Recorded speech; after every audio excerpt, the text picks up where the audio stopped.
যার কারণে সমাজের মানুষ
না হয় নামাজ হবে না, নামাজ না হলে আমার কোনো ইবাদত আল্লাহর কাছে কবুল হবে না। আমার কাপড় যদি নাপাক থাকে তাহলে আমার ইবাদত হবে, আমার শরীর যদি নাপাক থাকে আমার ইবাদত হবে না। সেই জন্য এই বিষয়গুলো নিয়ে আমি খুব গুরুত্ব পরিমাণ করতেছি। বিশেষ করে যেহেতু এখানে গ্রাম এলাকা, মসজিদে যাই হোক না কেন, আমি যতটুকু দেখতেছি আমাদের মসজিদের যে উপরের ভাই আলহামদুলিল্লাহ অনেক দূর পর্যন্ত এটা আওয়াজ যায়। এটা শুধু পুরুষদের জন্য সীমাবদ্ধ না, এটা মহিলাদের জন্য। আমি এলাকার মানুষ যারা যেখানে অবস্থান করছেন তাদের দৃষ্টি আকর্ষণ করবো, আপনারা কথাগুলো গুরুত্ব সহকারে শোনার চেষ্টা করবেন। আপনারা লাভবান হবেন, আপনার নামাজ হবে, আপনার ইবাদত সহিহ হবে। তাহলে 4 নম্বর হলো 17 টাকা। 4 নম্বর কি 17। এখন কত হলো 17 টাকা? কতটুকু 17 কত? পুরুষদের 17 কত? পুরুষের 17 কত? পুরুষের 17 হলো নাভি থেকে শুরু করে হাঁটু পর্যন্ত। কি হাঁটু পর্যন্ত এটুকু হলো পুরুষের 17। হাঁটুর উপরে কাপড় পরবেন, আপনি খরচ করবেন, আপনি গুনাহগার হবেন। বুঝতে পারছেন? আমরা অনেকে কাপড় পরে নেন, কাপড় পরতে গিয়ে আপনার নাকের নিচে গিয়ে পরবেন, এদিকে করে আপনার কাপড় পরবেন, এটাও শরীরে যাচ্ছে। এই জন্য 17 হলো নাভি থেকে শুরু করে হাঁটু পর্যন্ত, এটা হলো 17। আর বাহুদের 17 হলো এই যে এখানে মুখ, এই জিনিসটা এই পর্যন্ত খোলা থাকবে, হাতের কবজিগুলো খোলা থাকতে হবে, পায়ের নিচের পাতাগুলো খোলা থাকতে হবে। কিন্তু বর্তমান যে হালত, বর্তমান যে অবস্থা, সামাজিক যে অবস্থা, এই অবস্থার মধ্যে এটা যদি হয়ও এটা করাটা উচিত নয়। পুরো মুখটা এগুলো করে নেওয়া এবং হাত মোজা পরা, পা মোজা পরা, এটা একেবারে ফরজ আইন হিসাবে বর্তমান সমাজে আমাদের মা বোনদের এটা ফরজ আইন। যাই হোক, এই 17 টাকার ব্যাপারে সূরা আনাফের 31 নম্বর আয়াত আল্লাহ রাব্বুল আলামিন বলেন, ইয়া বানি আমানু যিনাতাকুম ইনদা কুল্লি মাসজিদ। আমার আল্লাহ বলেন, ওগো আমার হাবিব, আপনি আদম সন্তানদেরকে আপনি বলুন, তাদেরকে জানিয়ে দেন, এই নবী আদম সন্তানরা, তোমরা প্রত্যেকে নামাজ সময়ে, নামাজ পড়ার সময় বেশভূষ গ্রহণ করো। বেশভূষা গ্রহণ, এখন কথা হলো বেশভূষা সুন্দর কাপড়, যে কাপড়, যে পায়জামা, যে পাঞ্জাবি সুন্নতি লেবাস। এখন বলেন আমাদের সমাজের মধ্যে অনেকে নামাজ পড়তেছে হাত গেঞ্জি পরে আসে, সমস্যা নেই। আপনার যদি পায়জামা পাঞ্জাবি না লাগে তাহলে সমস্যা নেই, আপনি আসবেন, এরপরে নামাজ পড়তে হবে। এখন কেউ যদি বলে হুজুর আপনি ওই লোকটাতে হাফ শার্ট দিয়ে চলে আসছে, গেঞ্জি পরে চলে আসছে, এটা নামাজ পড়ো। আমি যদি শরীয়তের ক্ষেত্রে, যদি আমি শরীয়তের দৃষ্টিকোণ থেকে যদি বলি নামাজ পড়ে তওবা করো, কিন্তু সেটা বলা হয়েছে না, আগে পড়তে হবে।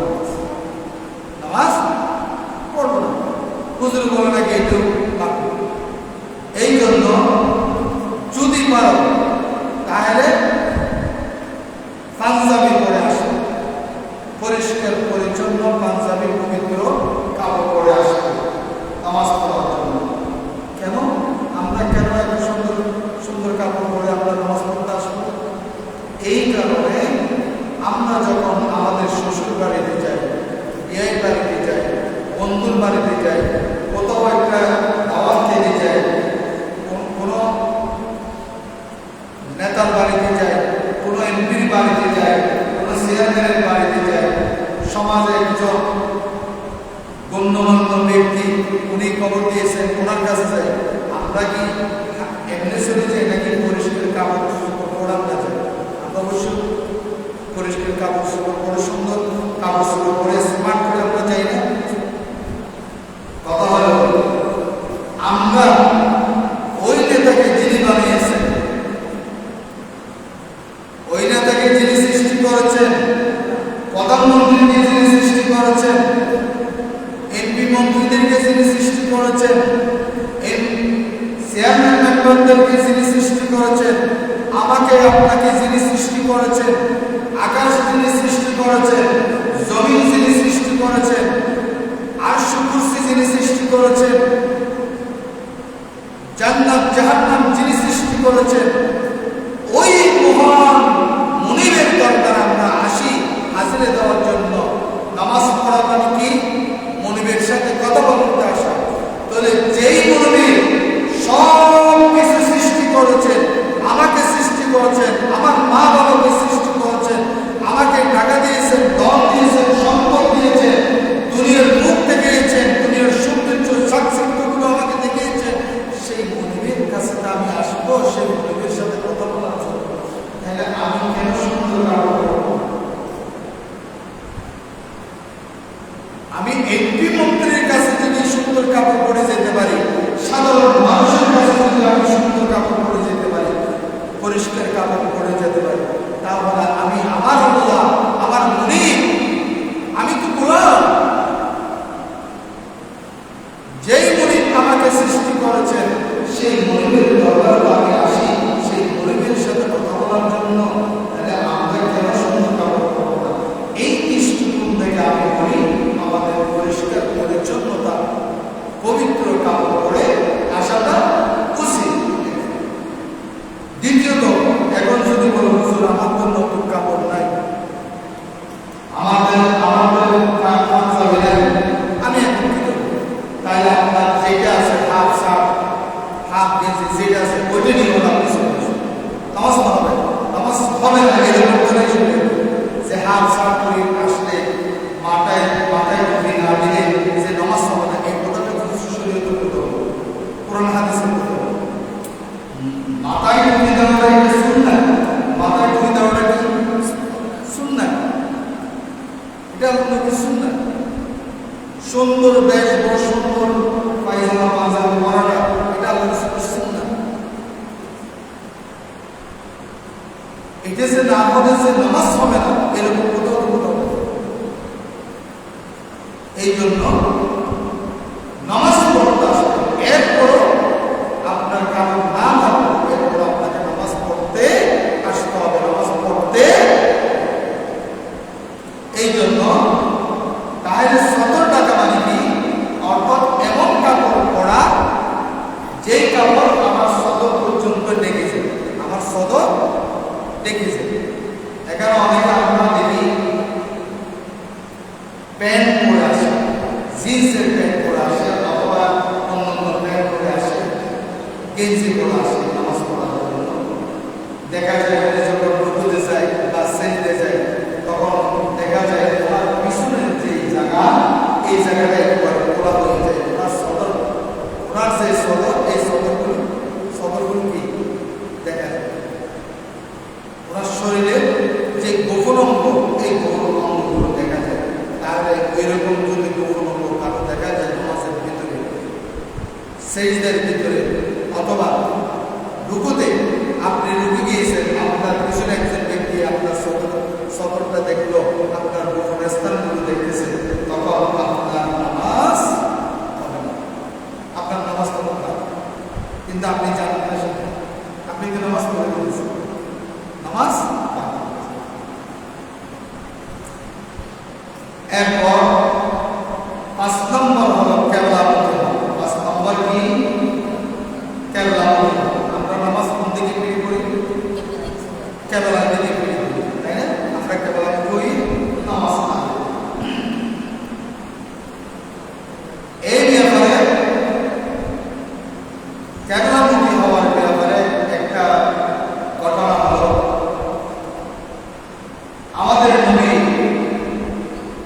সরকার দু আলম নূর মুজাসসাম হুজুর পূর্ণ সাল্লাল্লাহু আলাইহি ওয়াসাল্লাম সাল্লাল্লাহু বড় করে বলতে হবে। নবীজির নাম যখন উচ্চারণ হয় সেখানে কি বলতে হবে? নবীর উপর দরুদ শরীফ পড়তে হবে। নবীর উপর কি পড়তে হবে? দরুদ শরীফ বলে সাল্লাল্লাহু আলাইহি ওয়াসাল্লাম। আমাদের নবীজি যখন মক্কা থেকে মদিনা হিজরত করে চলে গেলেন, কোথায়? মদিনা হিজরত করে যখন চলে গেলেন, যাওয়ার পরে আমাদের নবী প্রায় 17 থেকে 18 মাস বাইতুল মুকাদ্দাসকে কেবলা নির্ধারণ করে বাইতুল মুকাদ্দাসের দিকে হয়ে নামাজ পড়েছেন, নামাজ আদায় করেছেন। তিনি যখন নামাজ আদায় করার জন্য চাইতেন, তিনি বারবার আকাশের দিকে তাকাতেন, কিন্তু নামাজ তিনি বাইতুল মুকাদ্দাসের দিকে কেবলার দিকে তিনি নামাজ আদায় করেন। এরপর তিনি বারবার আকাশের দিকে তাকাতেন।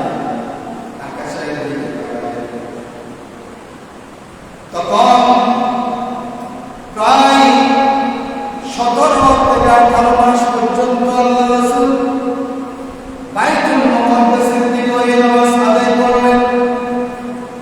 নামাজ আদায় করার পর তার মনের ভিতরে আল্লাহ রাসূল সাল্লাল্লাহু আলাইহি ওয়াসাল্লামের মনের ভিতরে বারবার একটা জিনিস তার ভিতরে আসছিল যে আমি যদি ওই খানায় কাবার দিকে ফিরে যদি নামাজ পড়তে পারতাম আমার জন্য।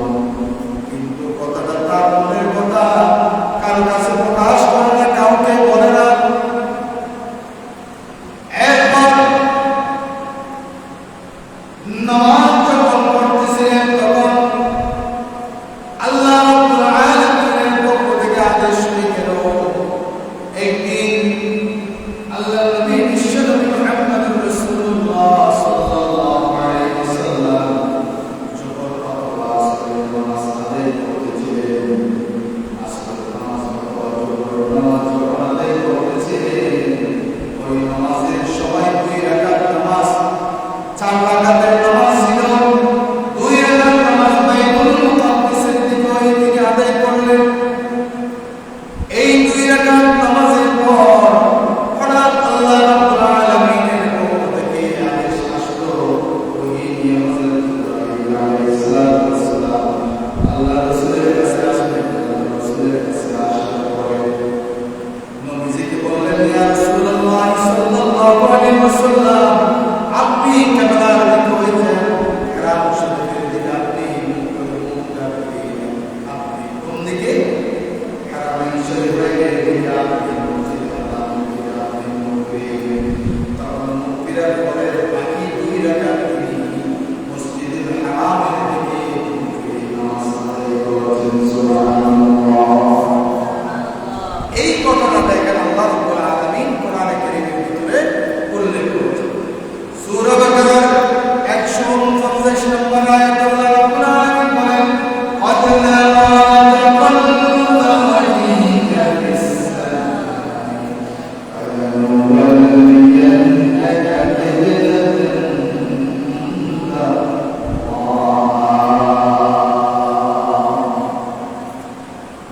আমার আল্লাহ বলেন, নবীজি যখন মদিনায় গেলেন, যাওয়ার পর 17 থেকে 18 মাস পর্যন্ত বাইতুল মুকাদ্দাসের দিকে ফিরে তিনি নামাজ আদায় করলেন। তখন নবীজি চেহারাটা বারবার আকাশের দিকে তিনি তাকায়, বারবার আকাশের দিকে তাকায়। তখন আল্লাহ রাব্বুল আলামিন হাবিব, আপনি যে চেহারাটা বারবার আকাশের দিকে তাকান, ওটা আমি জানি আপনি আকাশের দিকে তাকান। এটা আমি জানি আপনি কেন আপনার চেহারাটা বারবার আকাশের দিকে আপনি উঠান, আকাশের দিকে আপনি কেন তাকিয়ে থাকেন, এটা আমি আল্লাহ জানি। আমার নবীকে আল্লাহ রাব্বুল আলামিন বলেন। এরপর আল্লাহ রাব্বুল আলামিন বলেন, ফালানুওয়াল্লিয়ান্নাকা কিবলাতান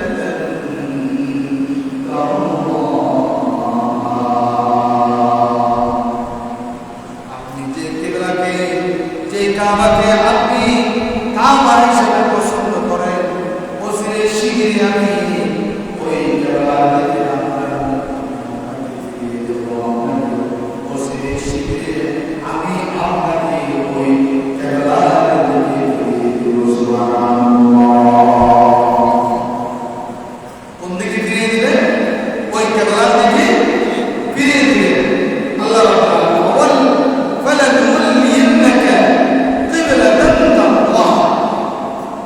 আপনি যেই কেবলাকে, যেই কাবাকে আপনি কাবা হিসেবে পছন্দ করতেছেন, পছন্দ করে আপনার মনের অন্তরের ভিতরে যে কাবাটা আপনার পছন্দ, ওই কাবার দিকে শীঘ্রই আমি আপনাকে কি করে দেব? ফিরিয়ে দেব। সুবহানাল্লাহ।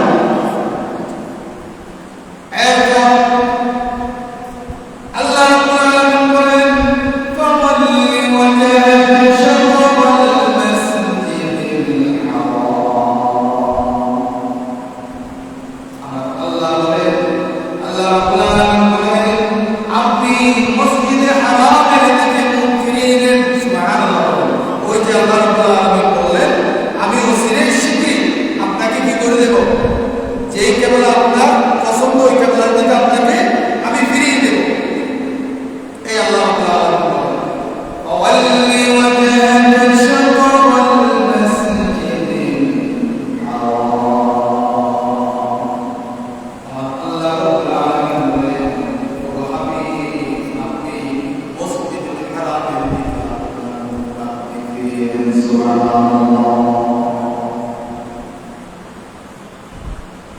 ওই যে 2 রাকাত নামাজ পড়ছিলেন কখন? কোন দিকে?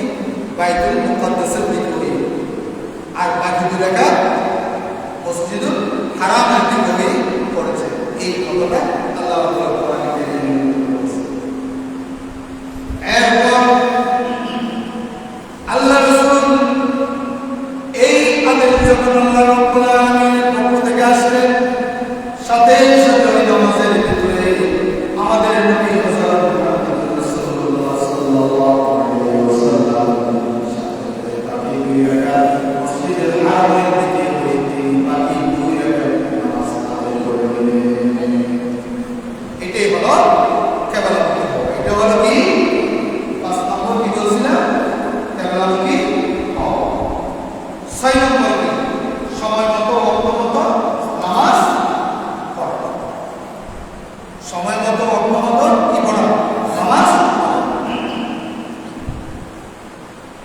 এই ব্যাপারে সূরা নিসার 103 নম্বর আয়াত আল্লাহ রাব্বুল আলামিন বলেন, ইন্নাস সালাতা তানহা ইন্নাস সালাতা কানাত আলাল মুমিনিনা কিতাবান মাওকুতা। আল্লাহ রাব্বুল আলামিন বলেন, মুমিনদের উপর সময় মতো নামাজ আদায় করা ফরজ। সুবহানাল্লাহ। কাদের উপর? কাদের উপর? মুমিনদের উপর। মুমিনদের উপর সময় মতো ওয়াক্ত মতো নামাজ আদায় করা ফরজ করে দিয়েছেন কে? কে? আল্লাহ। আল্লাহ। কে?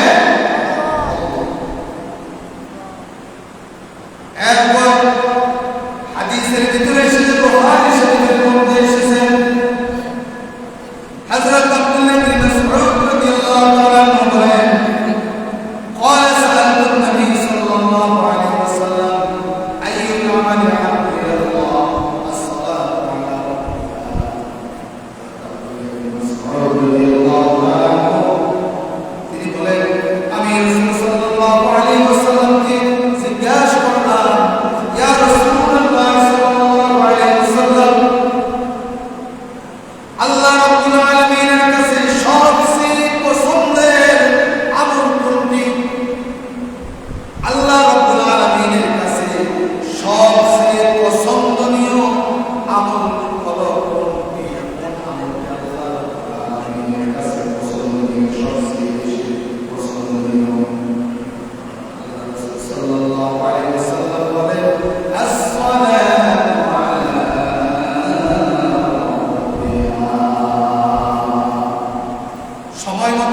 মাগরিবের নামাজ পড়ে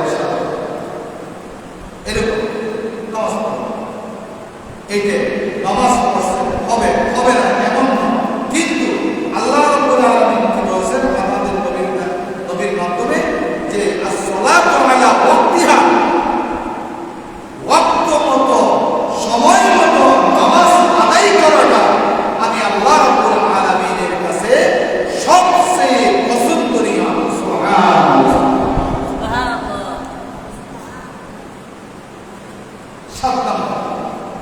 সাত নম্বর কি? হ্যাঁ, নামাজের নিয়ত। 7 নম্বর হলো নামাজের নিয়ত।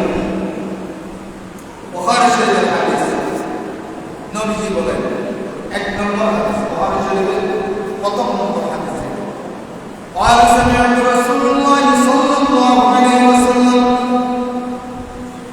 إنما الأعمال بالنيات। رسول صلى الله عليه وسلم के शुरू लिसान में अल्लाह नबी के बोल शुरूसी इन्नमा अमाल बिन्नियात, আমাদের প্রতিদান হবে আমলের প্রতিদান হবে কি অনুযায়ী? নিয়ত অনুযায়ী আমলের প্রতিদান হবে নিয়ত অনুযায়ী। এখন নিয়তটা কেমন? নিয়ত কেমন? যে বলেন আমি যদি বলি ইনশাআল্লাহ আমি আজকে জুমার নামাজ পড়ার জন্য নিয়ত করেছি, আপনি নিয়ত করেছেন, এই নিয়ত করার সাথে সাথে আল্লাহ আপনাকে সাহায্য করে আপনাকে মসজিদ পর্যন্ত পৌঁছে দেবেন। সুবহানাল্লাহ। মসজিদ পর্যন্ত আপনি আসার ব্যবস্থা আল্লাহর পক্ষ থেকে হয়েছে, আপনি নিয়ত করেছেন। এখন যদি কেউ যদি বলে আপনি নিয়ত করেছেন আজকে বাজারে যাব, কোথায় যাব? বাজার করব, দোকানে বসে বসে আমি একটা করব, আমি জোয়া খেলব, মদের আসরে যাব, ওই ব্যক্তি টিকে বসে মদের আসরে যাবে, জোয়ার একটা একসাথে দোকানে বসে বসে সে নিয়ত করেছে কোথায় যাওয়ার জন্য? মদের আড্ডা যাবে, দোকানে আড্ডা করবে, জোয়ার আড্ডায় বসবে, জেনা করবে, সে নিয়ত করেছে। ওই নিয়ত যে নিয়ত করবে ওই নিয়তে তার কাজটাই হবে। এই জন্য আমলের প্রতিদান হবে নিয়ত অনুযায়ী। আমলের প্রতিদান হবে কি অনুযায়ী? নিয়ত অনুযায়ী। আপনি ভালো নিয়ত করবেন, আপনি ভালো কাজের প্রতিদান পাবেন। আপনি খারাপ নিয়ত করছেন, আপনি খারাপ কাজের প্রতিদান।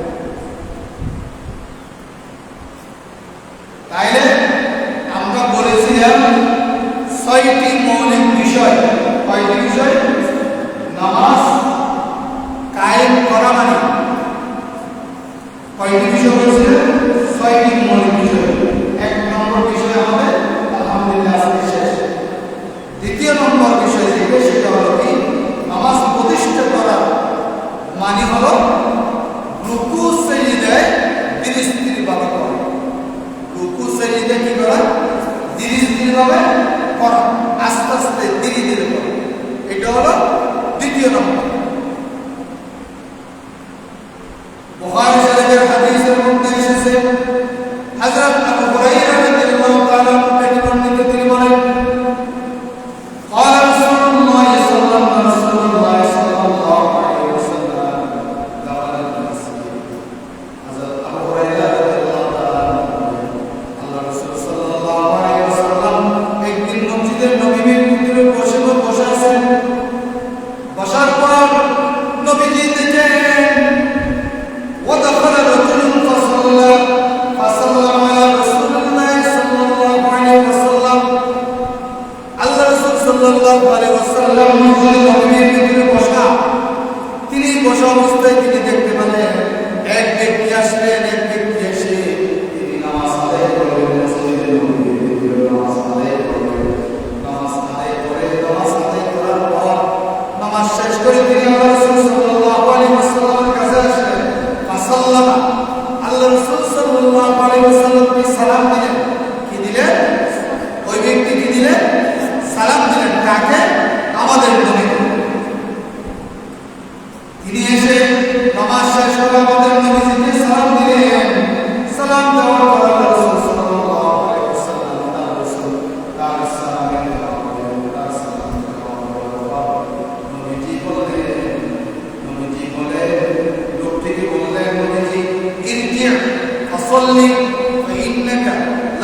ফাসাল্লি ইরজি ফাসাল্লি ফাইন্নাকা লাম তুসাল্লি তুমি আবার যাও নামাজ পড়ো তুমি এখনো নামাজ পড়ো না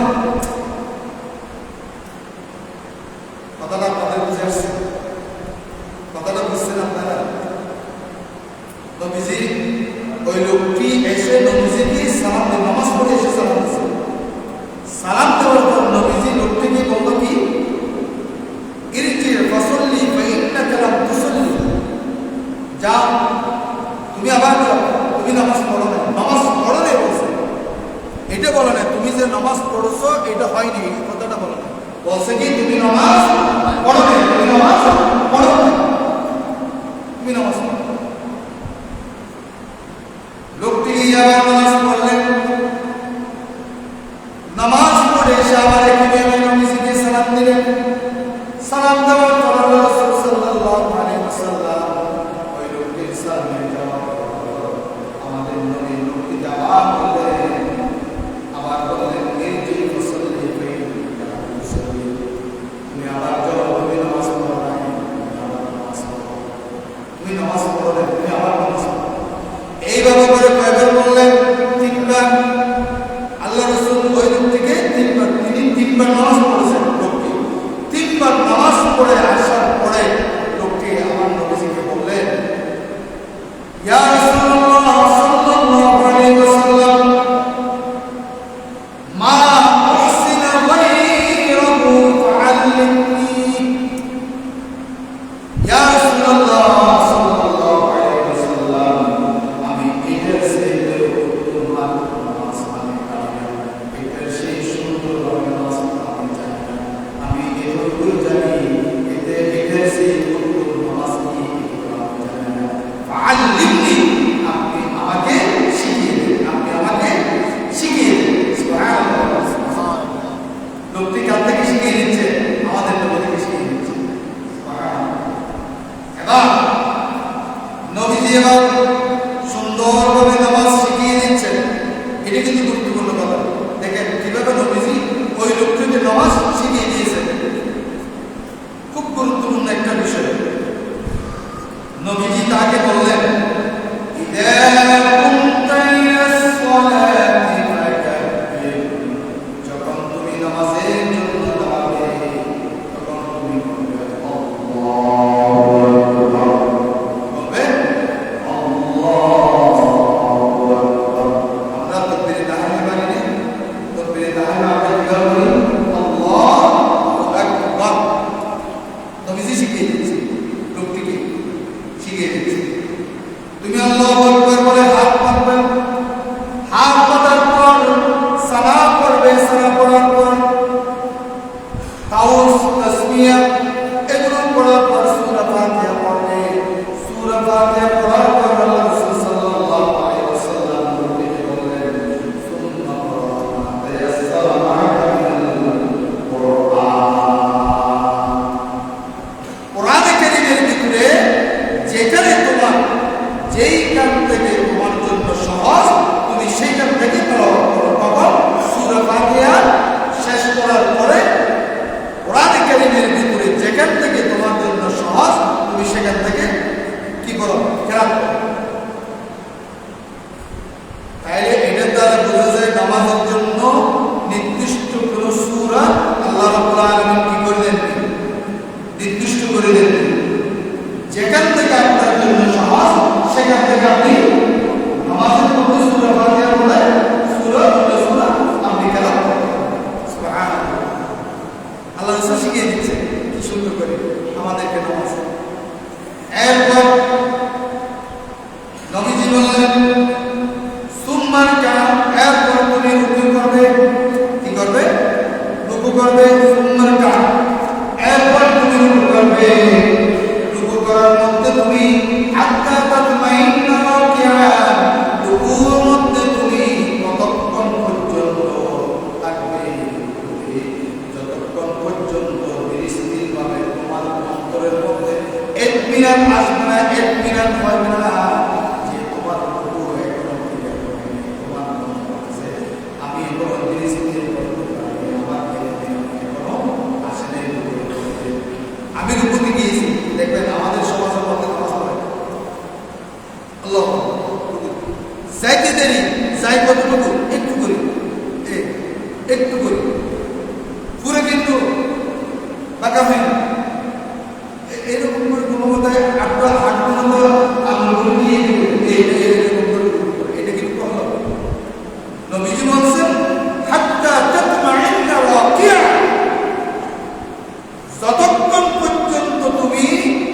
তোমার ইতমিনান হবে না ততক্ষণ পর্যন্ত তুমি ওই রুকুর ভিতরে দৃঢ়তা অবলম্বন করবে। দৃঢ়ভাবে তুমি কি করবা? রুকু করবে। এরপর সুন্নাহ রুকু থেকে মাথা উঠাবে, হাত্তা তাআদিলা কায়মান, এরপর সোজা হয়ে দাঁড়াবা। তুমি সোজা হয়ে দাঁড়িয়ে যাবা।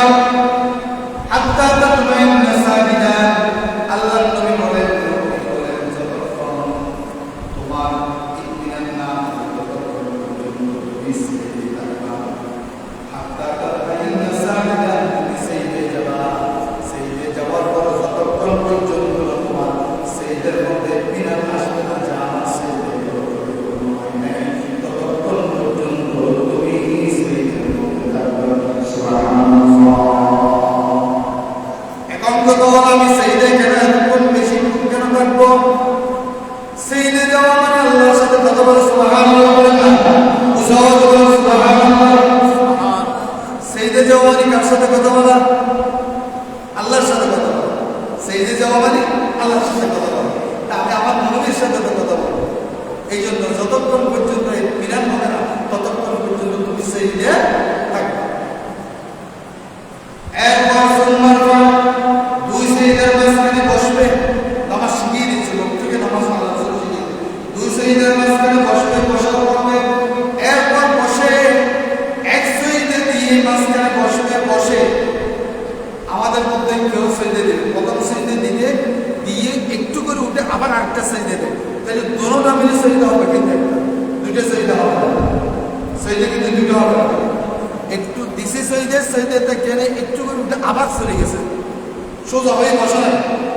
সোজা সিজদা একটা দিয়ে সিজদা হয়ে যদি না বসে আবার যদি সিজদা দেয় তাহলে সিজদা হবে কয়টা? একটা। কিন্তু সিজদার কথা আছে কয়টা? দুইটা। তাহলে আমার সিজদা হচ্ছে কয়টা? একটা। দেখেন দুই সিজদার মাঝখানে এক সিজদা দিয়ে বসবা। বসার পরে আল্লাহর কাছে একটা দোয়া করবা। আমার নবী শিখিয়ে দিয়েছেন, আল্লাহুম্মা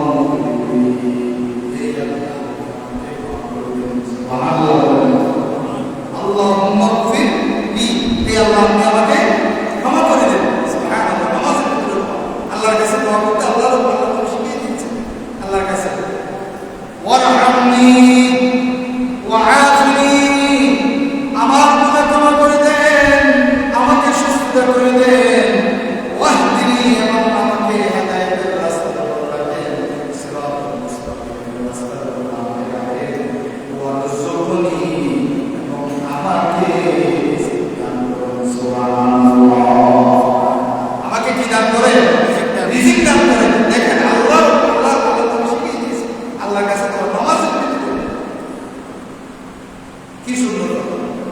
এরপর আমাকে সুস্থতা দান করুন, আমাকে রিজিক দান করুন। এরপর নবীজি বললেন, ইফআল যালিকা ফি সালাতিকা কুল্লিহা, তুমি তোমার পুরো নামাজ সব সময় এভাবে তুমি নামাজ আদায় করো। এই নামাজ শিখিয়ে দিলেন কে? স্বয়ং আমাদের নবীজি। তাহলে আমাদের দুই নম্বর এই রুকু সিজদার বিষয়টি গেলে নামাজ প্রতিষ্ঠা করা, যে দুই নম্বর এদিকে গেল। তিন নম্বর হলো নামাজ প্রতিষ্ঠা করা হওয়া মানে হলো 7 অঙ্গের উপরে সিজদা করা। 7 অঙ্গের উপরে সিজদা করে। দেখেন কপাল আর নাক এক অঙ্গ, একটা। কপাল আর নাক একটা। কপাল আর নাক এক অঙ্গ। দুই হাত, দুই হাঁটু, তাইলে কত হলো? 5 হলো না? কপাল আর নাক এক, দুই হাত 3, দুই হাঁটু কত হলো? 5, দুই পা কত হলো? 7। 7 অঙ্গের উপরে কি দেওয়া? সিজদা দেওয়া। 7 অঙ্গের উপরে সিজদা দেওয়া। 7 অঙ্গের উপরে কি দেওয়া? সিজদা দেওয়া। 7 অঙ্গের উপরে সিজদা দেওয়া। বাকি গুলো ইনশাআল্লাহ সামনে আল্লাহ যদি তৌফিক দান করে বলবো। আমার জন্য দোয়া করবেন আপনারা। আমি আপনাদের কাছে একটু দোয়া চাই। আগামী জুমার আমি আসবো না। আগামী জুমা 22 তারিখ আমার আল্লাহর ঘরে যাওয়ার জন্য আমি নিয়ত করেছি।